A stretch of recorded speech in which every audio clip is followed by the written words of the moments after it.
हाँ देखेंगे, या class 10th maths NCERT question number 1 क्या है। दी गई संख्याओं में अभाज्य संख्या है।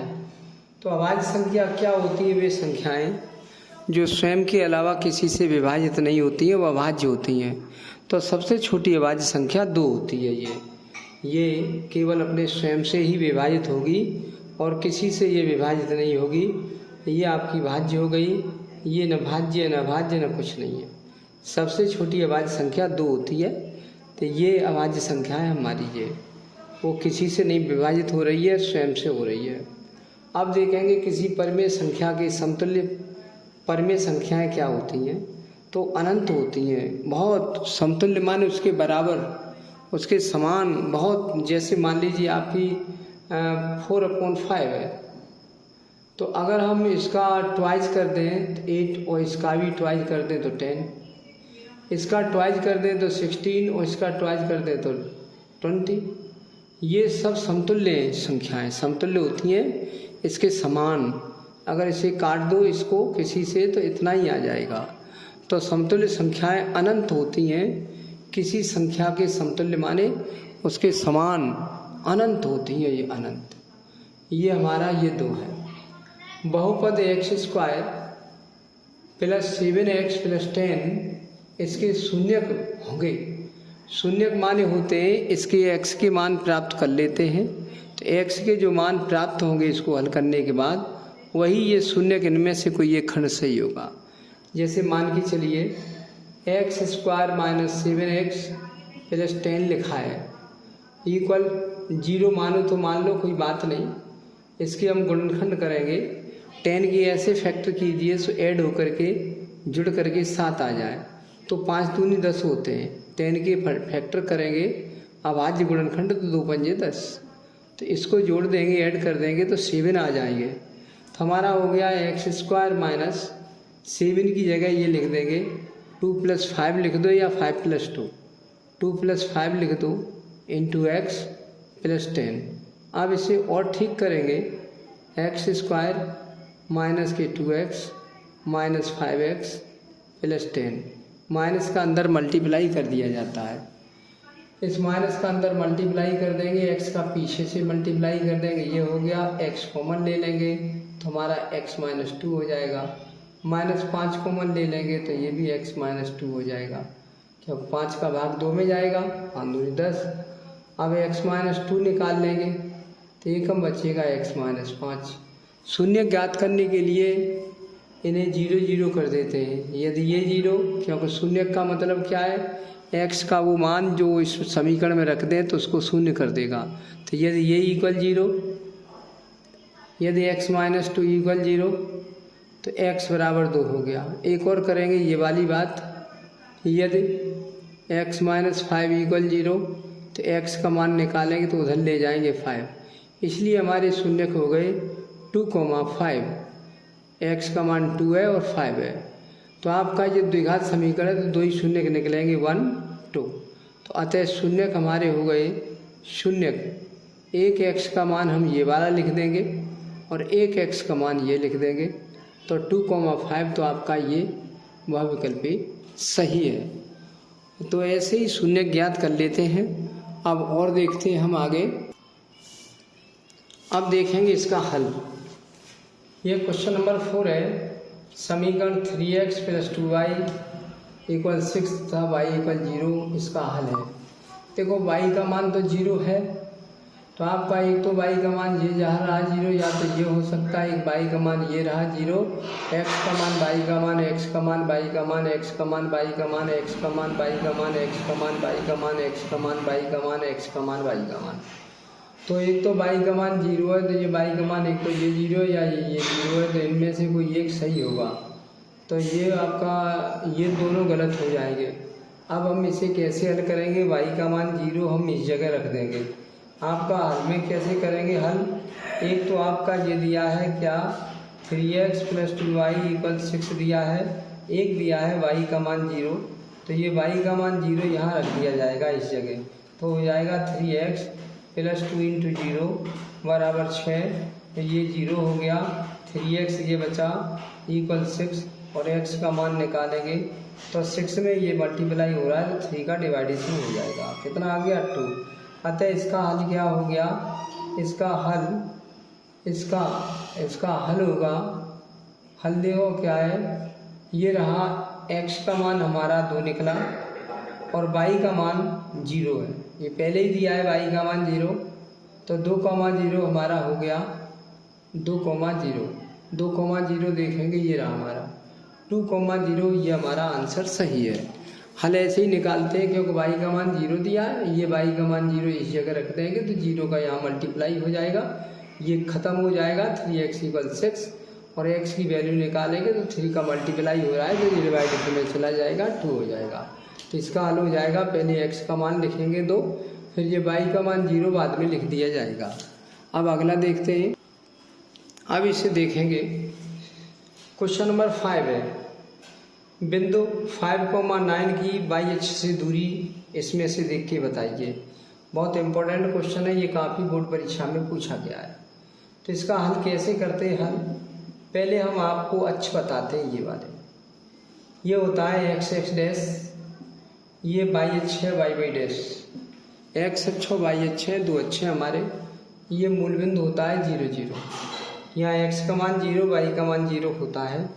अब देखते हैं, बिंदु हमारा 5 है तो x का मान 5 है, धन दिशा हम 5 गिनेंगे, 1 2 3 4 5, और ये x अक्ष पर गिनेंगे धन दिशा में 5। ये y का मान होता है धन दिशा में 9 गिनेंगे, 1 2 3 4 5 6 7 8 9। तो हमारा यहाँ पर हम आ चुके, ये और ये सीध हम ले जाएंगे ऐसे करके, ये बिंदु बन गया हमारा। पहले ये x का मान लिखा जाता है, कितना है 5, और फिर ये y का मान लिखा जाएगा 9, ये वाला इस जगह। तो इस बिंदु की इस y अक्ष से दूरी पूछी है, y अक्ष से दूरी ये वाला टुकड़ा होगा, ये टुकड़ा क्या है, ये दूरी है, ये दूरी कितनी है 5, ये रहा। अगर y अक्ष से दूरी पूछी जाए, y अक्ष से दूरी, तो ये मान लिख देते हैं बिंदु का। और x अक्ष से दूरी पूछी जाए, इस x अक्ष से इससे इस बिंदु की दूरी पूछी जाए तो ये दूरी है, ये दूरी हमारी ये हो गई 9, ये वाली। और y अक्ष से दूरी इस बिंदु की पूछी जाए इस अक्ष से तो ये वाली दूरी हो गई, ये दूरी हमारी ये रही 1 2 3 4 5, तो ये वाला मान लिखा जाएगा, y अक्ष से दूरी ये हो जाएगी। तो हमारा आंसर हो गया सी पार्ट सही है। ओके, अब अगला देखते हैं। हम देखेंगे अब ये क्वेश्चन नंबर 6 है, द्विघात समीकरण x = 1/x - 1 का विविक्त कर होगा। इनमें से ये आपका कोई सही है, 2 होगा, 3 होगा, 4 होगा, 5 होगा। तो हल में क्या करते हैं, पहले ये इक्वेशन लिख लेते हैं, x = 1/x - 1। ये इक्वेशन एक समीकरण होता है, आप इसका इधर एलसीएम ले लो। x = इधर एलसीएम ले लिया हमने, इधर x, तो x से x कट गया, 1 बार, 1 का ऊपर मल्टीप्लाई 1 माइनस इसके नीचे कुछ नहीं है तो इस एलसीएम का ऊपर मल्टीप्लाई कर दो x। अब ये तिरछा इधर क्रॉस मल्टीप्लाई कर दो इसका, इधर x का x मल्टीप्लाई करें तो x² हो जाएगा, = 1 - x बचेगा। इसका इधर मल्टीप्लाई कर दिया और ये इधर बच गया। अब इन सबको इधर लाओ तो x², ये माइनस की x है वो प्लस का x हो जाएगा, और ये भी इधर आएगा, माइनस का 1 हो जाएगा, = 0। ये बन गया हमारा द्विघात त्रिपद। ये सबसे बड़ी घात 2 है, 3 पद हैं, 1 2 3। अब इसमें से आप ABC छांट लो।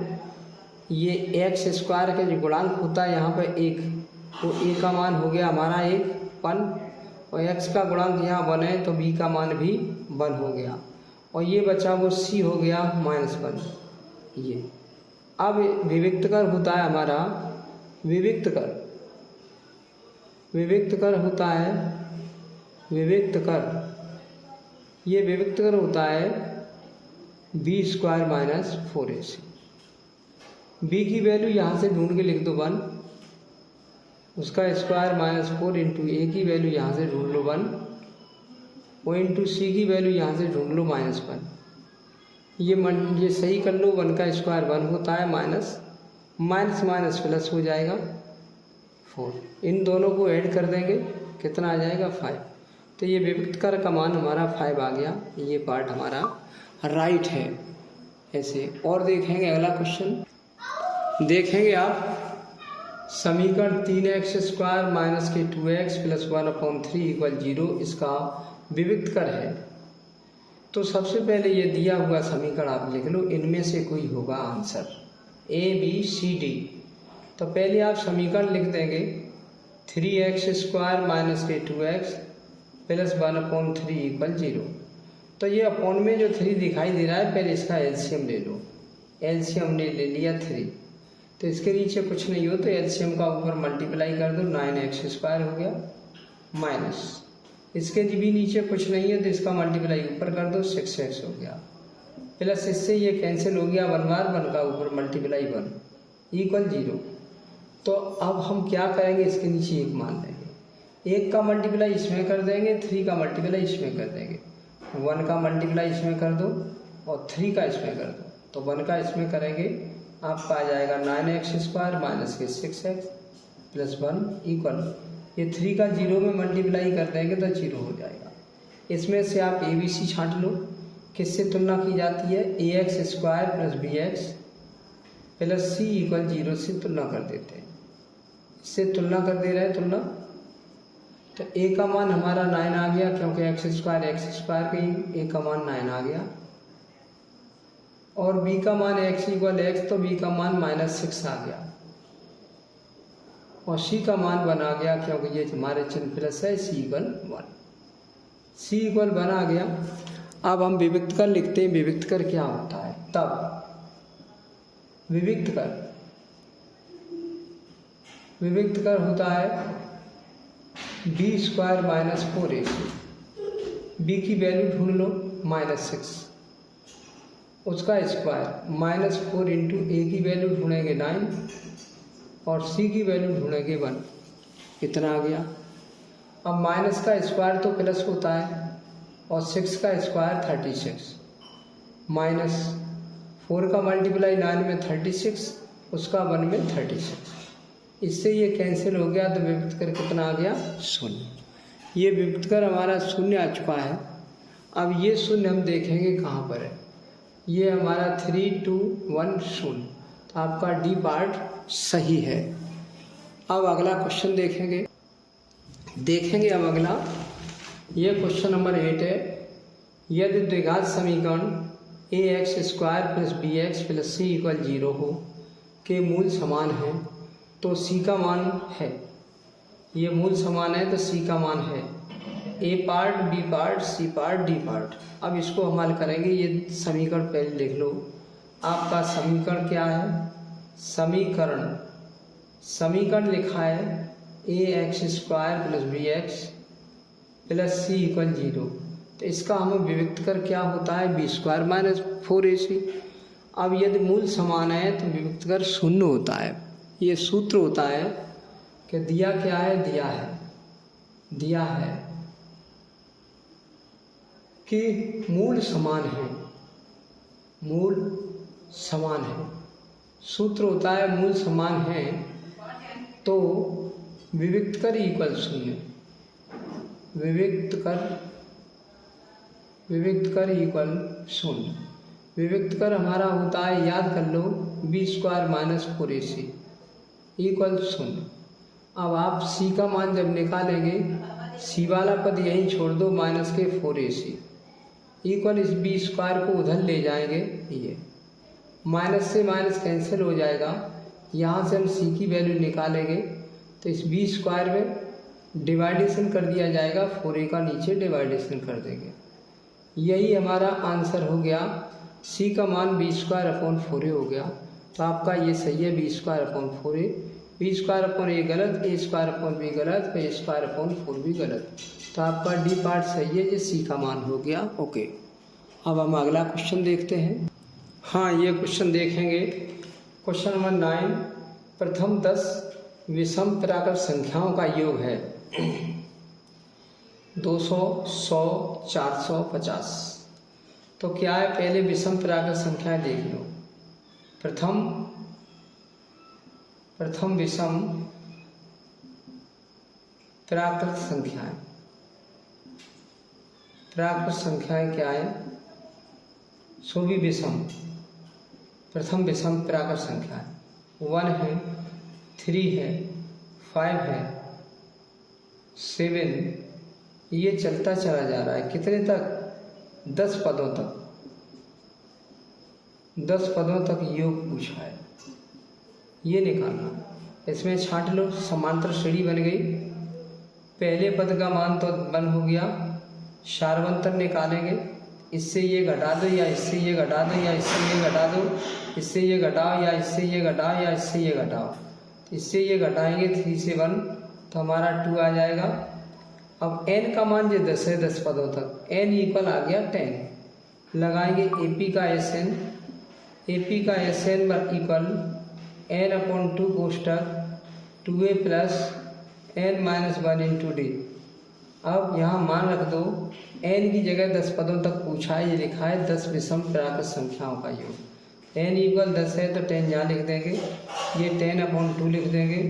कोष्टक में 2 इंटू a की वैल्यू यहाँ से ढूंढ लेंगे 1, ये प्रथम पद होता है, प्लस n की जगह ये वाली वैल्यू रख देंगे 10 माइनस 1 इंटू डी की वैल्यू हम ये लिख देंगे 2, क्योंकि इससे ये घटाएंगे, इससे ये 2 बचेगा हमारा 2।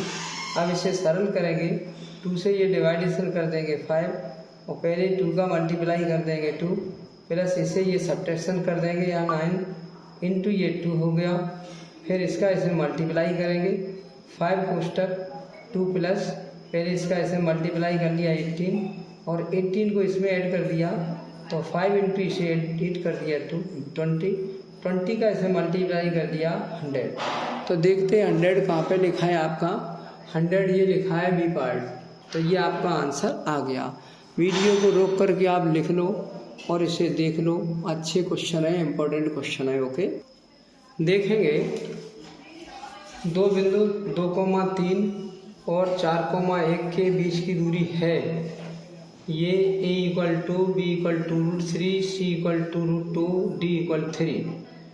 तो 2 बिंदु हमने ये लिख लिए, एक 2,3 एक 4,1, यहाँ दोनों लिख लिए।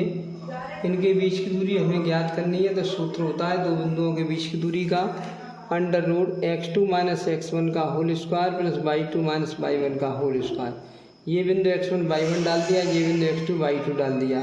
तो x2 की जगह लिखेंगे हम 4 माइनस x1 की लिखेंगे 2, उसका होल स्क्वायर, ये कर दिया, प्लस y2 की वैल्यू लिखेंगे 1 माइनस y1 की वैल्यू लिखेंगे 3, उसका होल स्क्वायर। अब इक्वल यहाँ पे आ गए, 4 में से 2 गए, 2 बचे, 2 का स्क्वायर और प्लस ये उल्टे घटेंगे, एक माइनस एक प्लस है तो घटेंगे तो -2 बचा, उसका होल स्क्वायर। 2 का होल स्क्वायर कितना हो गया 4 और माइनस का वर्ग प्लस होता है, इसका भी 4, 4 4 √8 हो गया। 8 की हम अगर फैक्टर करें तो 2 इंटू 2 इंटू 2 होते हैं, तो हम इसका तो ये जोड़ा बन गया ये वाला, तो इसका वर्गमूल हो गया 2 और ये हमारे रह गए 2। यही दूरी होती है मात्रक। अब देख लेंगे 2√2 किस वाले आपके पार्ट में है। 2√2 हमारी पार्ट है सी, तो ये हमारा आंसर सही है। ऐसे कर लिया जाता है, 2 बिंदुओं के बीच दूरी का सूत्र लगा हो तो उसे हम देख करके और लगा करके कर लेते हैं। ओके, ये आता है आपका नौकरी के टेस्ट में और उसमें भी आता है बोर्ड परीक्षा में। ओके, अब देखेंगे ये क्वेश्चन नंबर 11। 5 सेमी त्रिज्या के वृत्त के केंद्र से 13 सेमी दूर खींची गई स्पर्श रेखा की लंबाई होगी 4 सेमी, 8 सेमी, 12 सेमी और 16 सेमी। तो हम बना रहे हैं 5 सेमी त्रिज्या का एक वृत्त है। एक हमने वृत्त खींचा, देखो ये, जिसकी त्रिज्या 5 सेमी है, ये याद रखोगे, और केंद्र से 13 सेमी की दूरी पर, केंद्र से ये 13 सेमी दूर कर दिया। ये हमारी यहाँ से लेके यहाँ तक की लंबाई 13 सेंटीमीटर है, ये यहाँ तक। तो केंद्र से 13 सेमी दूर इस पर खींची गई स्पर्श रेखा की लंबाई, तो चलो यहाँ से या तो नीचे को खींच दो स्पर्श रेखा या ऊपर को, तो हम नीचे को खींच दे रहे हैं। ये रही स्पर्श रेखा, खींच दी यहाँ से, ये खिंच गई, टच करती हुई गई, ये टच कर रही है। और ये वृत्त की त्रिज्या है, यहाँ से यहाँ तक लंब पड़ा है, ये लंब होता है, ये वृत्त की त्रिज्या 5 है। ये त्रिज्या और स्पर्श रेखा के बीच 90 अंश का कोण बनता है, तो ये एक समकोण त्रिभुज बन जाएगा। ये तो कर्ण हो जाएगा, 90 के सामने का कर्ण, और एक लंब होगा, एक आधार होगा। तो यहाँ नंबर डाल देंगे कुछ ओ, ए भी डाल देंगे। स्पर्श रेखा और त्रिज्या जहाँ काटती है वहाँ 90 अंश का कोण बनता है। ये त्रिज्या है, ये केंद्र से दूरी है, ये कर्ण का काम करेगी, क्योंकि 90 अंश की जो भुजा होती है वो कर्ण होती है, बचा एक लंब, एक आधार हो गया। तो ये समकोण त्रिभुज हमारा बनेगा समकोण त्रिभुज।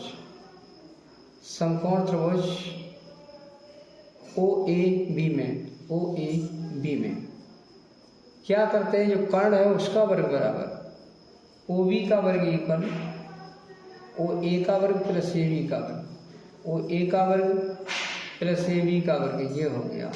ओ बी कितनी है 13, तो 13 का वर्ग बराबर ओ ए कितना है 5, उसका वर्ग और प्लस ए बी वर्ग। हमें ए बी तो निकालना ही है।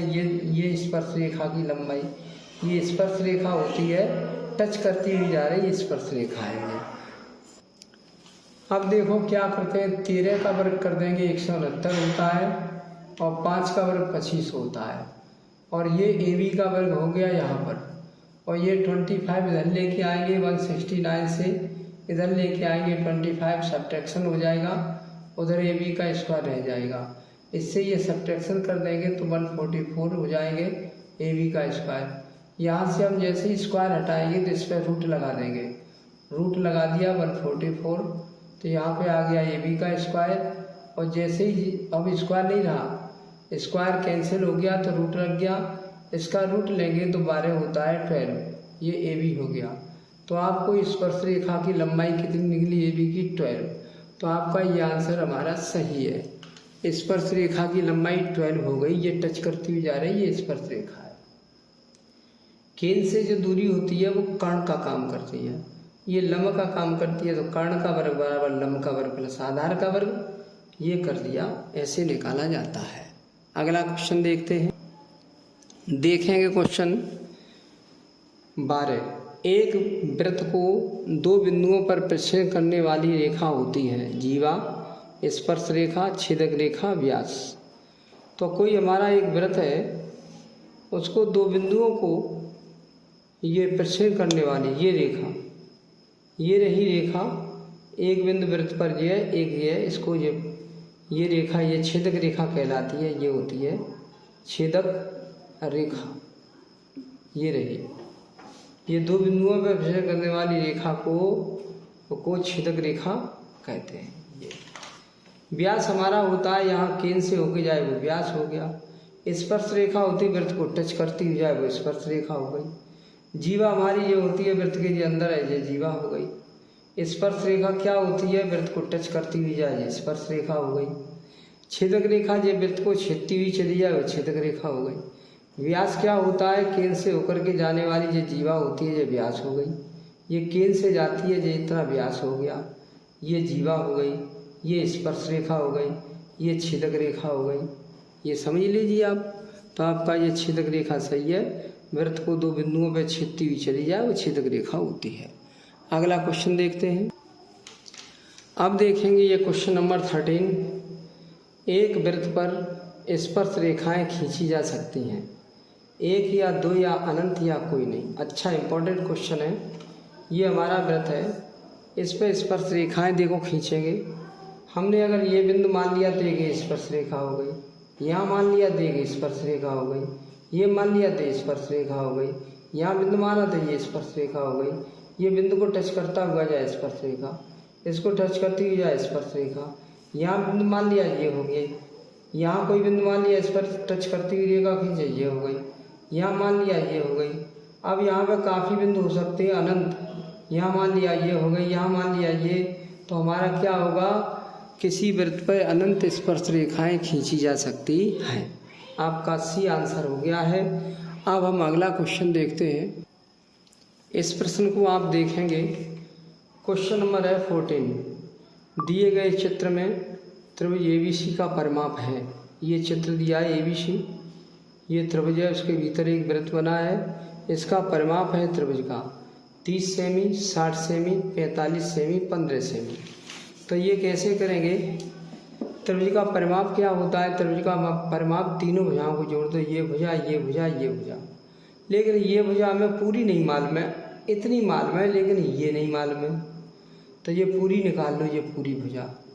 ये भी भुजा इतनी मालूम है लेकिन ये नहीं मालूम है, तो ये पूरी निकाल लो। ये भुजा हमें इतना मालूम है टुकड़ा, ये नहीं मालूम है, तो ये भी पूरा निकाल लो।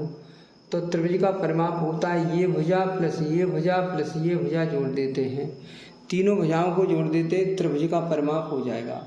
भुजा एक भी नहीं मालूम है, ये वाली भुजा अधूरी है, ये वाली भुजा अधूरी है, ये नहीं मालूम है, ये मालूम है, ये मालूम है, ये नहीं मालूम, ये मालूम है, ये नहीं मालूम।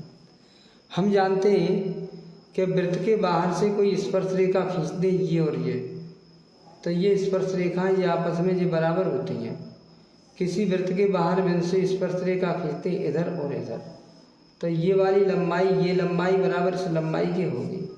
हम कहीं से भी खींचते, ऊपर से ऐसे खींचते स्पर्श रेखा यो, तो ये वाला टुकड़ा इतना और ये वाला टुकड़ा इतना आपस में बराबर होगा। तो हमने ये देख लिया कि वृत्त के बाहर किसी बिंदु से दो स्पर्श रेखा खींची जा सकती हैं और बराबर होती हैं। वृत्त के कोई बाहर बिंदु से एक ये स्पर्शा खींच देंगे, एक ये खींच देंगे, ये आपस में कैसे होंगी, बराबर। ये मालूम पड़ गया। तो क्या हो गया, ए बिंदु से स्पर्श रेखा ए आर और ए क्यू खींची गई है, तो ये बराबर इसके, तो ये कितना निकला 4। और यहाँ से ये स्पर्श रेखा ये स्पर्श रेखा खींची है ये बाहर बिंदु से, तो ये 6, तो ये भी 6 हो जाएगी। यहाँ से दो स्पर्श रेखा सी क्यू और सी पी खींची गई है, तो ये आपस में बराबर होंगी, ये 5 है, तो ये भी 5 हो गई। तो आपकी ये भुजा कितनी हो गई, 6 और 4 10। ए बी भुजा हमें पता लग गई कितनी, 10 सेंटीमीटर। बी सी भुजा मालूम पड़ गई 6 और 5 11, बी सी भुजा आ गई 11 सेंटीमीटर। और ए सी भुजा आ गई 4 और 5 9, ए सी भुजा आ गई हमारी 9 सेंटीमीटर। अब सूत्र लगाएंगे त्रिभुज ए बी सी का परिमाप। ए बी सी का परिमाप होगा, तीनों भुजाओं को जोड़ देंगे, ए बी में जोड़ देंगे बी सी और जोड़ देंगे इसमें सी ए। तीनों भुजाओं को जोड़ देते हैं, सी ए कह दो या ए सी कह दो, एक ही बात है, ए सी या सी ए। ए बी हमारी निकली थी 10, ये पूरी 10, 6 और 4 10। बी सी निकली थी 6 और 5 11, सी ए निकली थी 4 और 5 9। लिखा है सी ए या ए सी एक ही बात है, 9 जोड़ दो, 11 9 20 10 30, 30 सेमी परिमाप आ चुका है, इसलिए हमारा पार्ट ए सही है। इसे रोक के लिख सकते हो, देख सकते हो, वीडियो को रोक लो और इसको उतार लो। अब हम अगला क्वेश्चन देखने जा रहे हैं। हाँ, इस क्वेश्चन को आप देखेंगे, क्वेश्चन नंबर 15, 9 sec स्क्वायर ए माइनस 9 tan स्क्वायर ए बराबर है किसके, 1 के, 9 के, 8 के, 0 के। तो इसे कैसे हल करते हैं, ये पहले पूरी हमने संख्या लिख ली। इसके हम काफ़ी तरीका जानते हैं। एक तरीका देखो ये है कि 9 दोनों में से कॉमन ले लो, यहाँ बचेगा हमारा sec स्क्वायर ए माइनस ये 9 निकल गया, तो यहाँ tan स्क्वायर ए बचेगा। अब sec स्क्वायर में से tan स्क्वायर ए यदि घट रहा हो तो इसका मान 1 होता है। देखो ये सूत्र है, sec स्क्वायर ए माइनस tan स्क्वायर इक्वल 1। यहाँ 1 लिख देंगे, इसका यहाँ मल्टीप्लाई कर देंगे 9, तो ये हमारा 9 आंसर हो जाएगा। पहले आपको ये फॉर्मूला याद करना पड़ेगा कि sec स्क्वायर ए इक्वल 1 प्लस tan स्क्वायर ए, sec स्क्वायर ए इक्वल 1 प्लस tan स्क्वायर ए। अगर हम tan स्क्वायर sec स्क्वायर के पास लाते हैं तो ये चिन्ह पॉजिटिव है, इधर नेगेटिव हो जाएगा। sec स्क्वायर ए माइनस tan स्क्वायर ए, तो ये 1 यहाँ पड़ा रह जाएगा। ये दिखाई दे तो वहाँ 1 लिख देंगे। तो अगर हमने इनमें से 9 कॉमन ले लिया तो sec स्क्वायर ए माइनस tan स्क्वायर ए, ये सूत्र होता है 1, तो 1 लिख दिया, 1 का ये 9 हो गया। तरीका हम इसका एक दूसरा और बताते हैं। देखो दूसरा तरीका, sec 9 तो ऐसे ही लिखे रहने तो आप, sec स्क्वायर ए का सूत्र होता है 1 प्लस tan स्क्वायर ए, तो ये फिर सूत्र मत देखो, ये वाला sec स्क्वायर ए इक्वल 1 प्लस tan स्क्वायर ए, आपको सूत्र याद करना पड़ेगा। इस sec स्क्वायर ए की जगह लिख देंगे 1 प्लस tan स्क्वायर ए, और माइनस के 9 tan स्क्वायर ए यहाँ लिखा रहने देंगे। इस 9 का मल्टीप्लाई अंदर कर देंगे, 9 का 1 में मल्टीप्लाई प्लस 9 का 10 में मल्टीप्लाई, 9 tan स्क्वायर है, और माइनस ये ऐसे लिख देंगे 9 tan स्क्वायर है। 9 10 स्क्वायर नेगेटिव है, 9 10 स्क्वायर पॉजिटिव है, ये कैंसिल हो गया, कितना बचा 9। तो हमारा ये आपका राइट है। ऐसे आप कर सकते हो। ये क्वेश्चन बहुत इंपॉर्टेंट है, कंपटीशन में भी आता है और बोर्ड परीक्षा में भी आता है। वीडियो को रोक करके लिख लेना, समझ में ना आए तो वीडियो को 2 बार देख लेना। ओके, अगला क्वेश्चन देखते हैं। अब देखेंगे अगला question, question 16। Sine 2a equal to sine A तब सत्य होता है जबकि a बराबर है। a का मान इसमें से छाटा जाएगा, a का मान इस कोण का मान, इस कोण का मान 0 अंश हो या 30 अंश या 45 अंश या 60 अंश। चलो हम ये ले रहे हैं कि a का मान 0 अंश ले रहे हैं। यहाँ भी रख दे रहे, यहाँ भी रख दे रहे। अगर दोनों पक्ष बराबर है तो हमारा 0 आंसर सही हो जाएगा। नहीं निकल रहे तो 30 यहाँ और यहाँ रखेंगे। नहीं निकल रहा ये 45 यहाँ रख देंगे। नहीं निकल रहा तो 60 रख देंगे। इनमें से कोई एक है। तो चलो हम a बराबर 0 ले रहे हैं, ये वाला मान। पुट माने रखने पर होता है a की जगह 0। चलो रख दे रहे हैं 0। साइन 2 इंटू 0, साइन 2 इंटू 0 अंश, ये वाला 0 अंश इक्वल 2 इंटू साइन, यहाँ लिख दिया हमने 0। तो साइन 2 का मल्टीप्लाई 0 में कर दो 0, और 2 इंटू साइन 0 का मान 1 होता है। साइन 0 का मान 0 होता है, 0 साइन 0 का मान 0 होता है, और 2 का मल्टीप्लाई 0 में कर दो 0, 0 बराबर 0। तो ये बात सही है बिल्कुल। लेफ्ट हैंड साइड जितनी निकली है वही राइट हैंड साइड निकली है। दोनों साइड बराबर है, इसलिए a का मान 0 राइट है। कौन? a का मान 0 राइट है। ऐसे ऐसे कर देते हैं, ये बोर्ड परीक्षा में काफ़ी क्वेश्चन आता है। अगला क्वेश्चन देखते हैं। देखेंगे अब question number 17। 1 plus tan square upon 1 plus cot square बराबर है सेक स्क्वायर के, -1 के, कॉट स्क्वायर के, टेन स्क्वायर के। ये 4 पार्ट दिए हैं। तो सबसे पहले इस क्वेश्चन को करने के लिए 2 सूत्र, आपको 4 सूत्र देखने पड़ेंगे। कहीं 1 प्लस टेन स्क्वायर लिखा है, वहाँ सेक स्क्वायर लिख देंगे। 1 प्लस कॉट स्क्वायर लिखा है, कोसेक स्क्वायर लिख देंगे। सेके कहीं आ जाए तो 1/, कोसे कर देंगे। कोसेके आ जाए तो 1/, साइने कर देंगे। आपको ट्रिग्नोमेट्री के फॉर्मूले याद होने चाहिए। तो देखो क्या करते हैं, 1 प्लस टेन स्क्वायर एक ही जगह तो लिख देंगे हम सेक स्क्वायर, और अपॉन 1 प्लस कॉट स्क्वायर एक ही जगह लिख देंगे कोसेक स्क्वायर, ये लिख दिया। और सेक स्क्वायर होता है, जैसे सेक होता है 1/, कोस ये स्क्वायर है तो ये भी स्क्वायर हो जाएगा।